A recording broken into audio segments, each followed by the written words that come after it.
నగరం మీద పోటెత్తకుండా ఉండడానికి ఉస్మాన్ సాగర్, హిమాయత్ సాగర్ని నిర్మించి ఫిరంగి కాలువ ద్వారా మూసీ నదుల ద్వారా ఈసా నదుల ద్వారా వచ్చే నీటిని నియంత్రించి ఆ నీళ్లను నగరానికి తాగునీటిగా మార్చి ఈ ప్రాంతంలో గొలుసుకట్టు చెరువులను నిర్మించి హైదరాబాదు హెరిటేజ్ సిటీనే కాదు, Hyderabad is a lake city అని చెప్పి నిజాం సర్కార్ 100 సంవత్సరాల ముందే ఒక అద్భుతమైన కట్టడాలను నిర్మించి మనకు అందించాడు.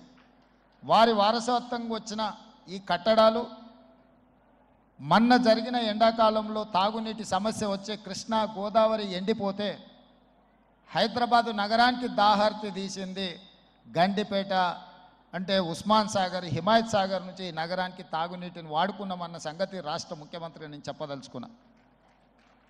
ఈ ప్రజలకు కోట్లాది మంది దాహార్తిని తీర్చే ఈ యొక్క చెరువులను శ్రీమంతులుగా గొప్ప వ్యక్తులుగా ఉన్న వాళ్ళు వాటి పక్కనే ఫామ్ హౌజుల పేరు మీద నిర్మించుకొని వాళ్ళ డ్రైనేజ్ కాలువలు తీసుకెళ్ళి గండిపేటలో కలిపినారు.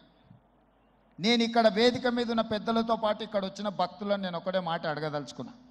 ఇవాళ వాళ్ళ విలాసవంతమైన జీవితం కోసం నిర్మించుకున్న ఫామ్ హౌజుల నుంచి వచ్చే డ్రైనేజ్ గండిపేటలో హిమాయత్ సాగర్ తాగునీటిలో కలిపితే ఆ నీళ్లు హైదరాబాదు నగరానికి తాగడానికి సరఫరా చేస్తుంటే వాళ్ళు నిర్మించిన అక్రమ నిర్మాణాలను వదిలేస్తే ఇక నేను ప్రజాప్రతినిధిగా విఫలమైనట్ట కాదా మీరు ఒక్కసారి ఆలోచన చేయండి. అందుకే ఒత్తిడి వచ్చినా మిత్రులకు ఫామ్ హౌజులు ఉన్నా ఏవి వదలకుండా హైడ్రా అనే ఒక సంస్థను ఏర్పాటు చేసి తెలియకుంటేనే ప్రజాప్రతినిధులం కొన్ని మన దినచర్యల్లో భాగంగా కొన్ని తప్పిదాలు చేస్తుంటాం. తప్పులు తెలవకుంటేనే కొన్ని తప్పులు జరిగిపోతుంటాయి. మరి ఆ ఖాతాను సవరించుకోవడానికి, ఆ బ్యాలెన్స్ షీట్ను సవరించుకోవడానికి తెలిసి కొన్ని మంచి పనులు చేయాలని నేను ప్రగాఢంగా విశ్వసిస్తున్నా, నమ్ముతున్నా.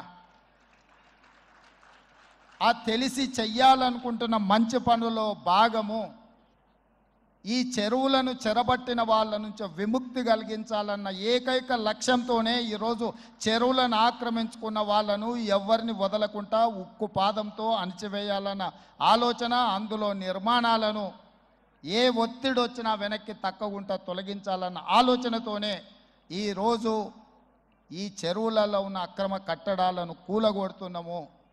దీనికి స్ఫూర్తి భగవద్గీత అనే కురుక్షేత్ర యుద్ధ సందర్భంలో అర్జునుడు ఆయుధాలను కింద పడేసి రాజ్యం కోసం భీష్మ పితామహుడు, అదేవిధంగా కర్ణుడు, దుర్యోధనుడు, దుశ్శాసనుడు, నా సహోదరులందరూ ఆ పక్కన నించుంటే ఈ రాజ్యం కోసం వాళ్ళందరినీ సంహరించడం, వాళ్ళని సంహరించి రాజ్యాన్ని సాధించుకోవడం ద్వారా ఏమి ఉంటుంది, ఏం మనశ్శాంతి వస్తుంది అని చెప్పి అర్జునుడు యుద్ధతంత్రం నుంచి తప్పుకుంటా అన్నప్పుడు శ్రీకృష్ణ భగవానుడు బోధించిందే భగవద్గీత. చంపేదెవరు, చంపించేదెవరు, లోక కళ్యాణం కోసం నీ బాధ్యతను నెరవేర్చాల్సిందే. ధర్మం బ్రతకాలి, అధర్మం ఓడాలి అంటే నువ్వు యుద్ధం చెయ్యాల్సిందే అనే యుద్ధనీతిని ఆ రోజు అర్జునుడికి బోధించింది శ్రీకృష్ణ భగవానుడు.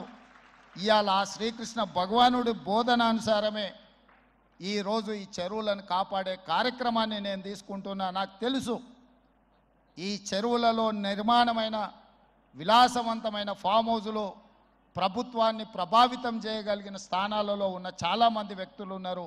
ప్రత్యక్షంగా ప్రభుత్వంలో భాగస్వాములు అయి ఉండొచ్చు, లేకపోతే సమాజం మీద బాగా ప్రభావితం చేయగలిగిన వ్యక్తులు ఉండొచ్చు. కానీ వాటన్నిటినీ నేను పట్టించుకోదలుచుకోలే. ఇది భవిష్యత్ తరాలకు, ఇది రాజకీయాలకు సంబంధం లేదు. నేను స్పష్టంగా చెప్పదలుచుకున్నా. రాజకీయాల కోసమో లేకపోతే రాజకీయ నాయకులను కొంతమందిని దృష్టిలో పెట్టుకొని చేపడుతున్న కార్యక్రమం కాదు ఇది. భవిష్యత్ తరాలకు, మన పిల్లలకు, వాళ్ళ పిల్లలకు వారసత్వంగా మనం అందించే సంపద ఈ సరస్సులు, ఈ నదులు, లేకపోతే ఈ రోజున్న ఈ చెరువులు. ఈ ప్రకృతి సంపదను మనం విధ్వంసం చేస్తే ప్రకృతి మన మీద కక్ష కడుతుంది. ప్రకృతి మన మీద ప్రకోపిస్తే మనం చెన్నైలో చూసినాం, అదేవిధంగా ఉత్తరాఖండ్లో చూసినాం, నిన్నగాక మొన్న వాయనాడు మనం కేరళలో చూసినాం. ఈరోజు ఇలాంటివన్నిటిని దృష్టిలో పెట్టుకున్నప్పుడు ఈ హైదరాబాదు నగరాన్ని రక్షించుకోవాల్సిన బాధ్యత మన అందరి మీద ఉన్నది. ఇది ఒక సుందరమైన నగరం. ఈ నగరానికి ఈ చెరువులే ఒక అందం. ఈ చెరువులను కాపాడే బాధ్యత ఈ ప్రభుత్వం తీసుకుంటుంది. ఎవరు ఏమనుకున్నా, ఎవరు ఏ ఒత్తిడి తెచ్చినా వాటన్నిటిని పక్కన పెట్టి చెరువులను ఆక్రమించుకున్న వాళ్ళ భరతం పడుతుంది ఈ ప్రభుత్వం అని చెప్పి నేను ఈ సందర్భంగా తెలియదలుచుకున్నా.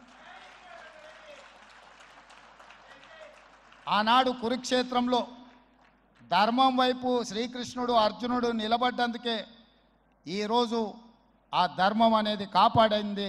వాళ్ళు ధర్మాన్ని కాపాడితే ధర్మం మనల్ని కాపాడింది. ఈరోజు మనం చేస్తున్న పని కూడా అలాంటిదే. మీ అందరి సహకారం ఉండాలి. అదేవిధంగా నిర్వాహకులకు ఈరోజు విద్యకు సంబంధించి లక్షలాది మంది నిరుపేద విద్యార్థులు, ఎస్సీ, ఎస్టీ, బీసీ, మైనారిటీ, ఆర్థికంగా వెనుకబడిన వాళ్ళు ప్రభుత్వ పాఠశాలల్లో చదువుకుంటున్నారు.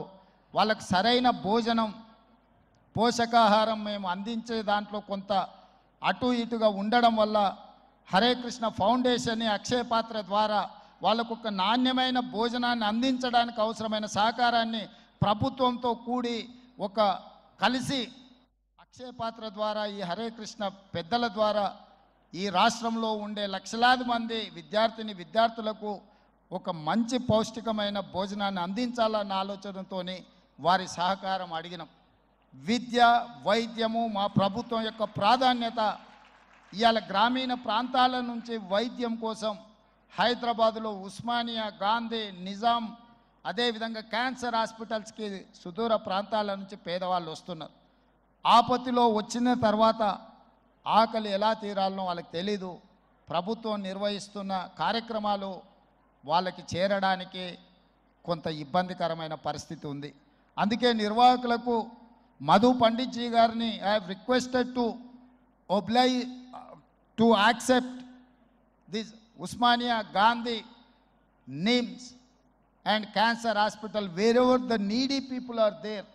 I need your support to serve their food. అక్కడ కావాల్సిన మౌలిక వసతులన్నీ ప్రభుత్వం ఏర్పాటు చేస్తుంది. వాటిని నిర్వహించడం, ఒక నాణ్యమైన భోజనాన్ని వాళ్ళకు అందించడానికి మీ వైపు సహకారం ఉండాలి. మీరు మేము కలిసి ఈ ప్రభుత్వాన్ని ముందుకు తీసుకెళ్తే నిజంగా ప్రజలకు అవసరాలను తీర్చే అవకాశం ఉంటుంది. తప్పకుండా హరే రామ హరే కృష్ణ సంస్థ నుంచి చేపట్టే ప్రతి కార్యక్రమానికి మా ప్రభుత్వం వైపు నుంచి సంపూర్ణంగా మద్దతు ఉంటుంది. ప్రభుత్వం చేపట్టే పథకాలలో కూడా అవసరమైన దగ్గర మీ సహకారాన్ని మేము ఆశిస్తున్నాం. మీ సహకారం ఉంటే ఈ ప్రభుత్వం ఒక ఆదర్శమైన రాష్ట్రంగా తెలంగాణ రాష్ట్రాన్ని తీర్చిదిద్దుతుందని తెలియజేస్తూ మరొకసారి భక్తులకు, దాతలకు, నిర్వాహకులకు అభినందనలు తెలియజేస్తూ, దాతలు వీలైనంత మేరకు ఈ హరే కృష్ణ ఫౌండేషన్కి మీరు సహాయం అందిస్తే అది పేదలకు చేరుతుంది. పేదలకు మీరు అందించాలనుకున్న ఏ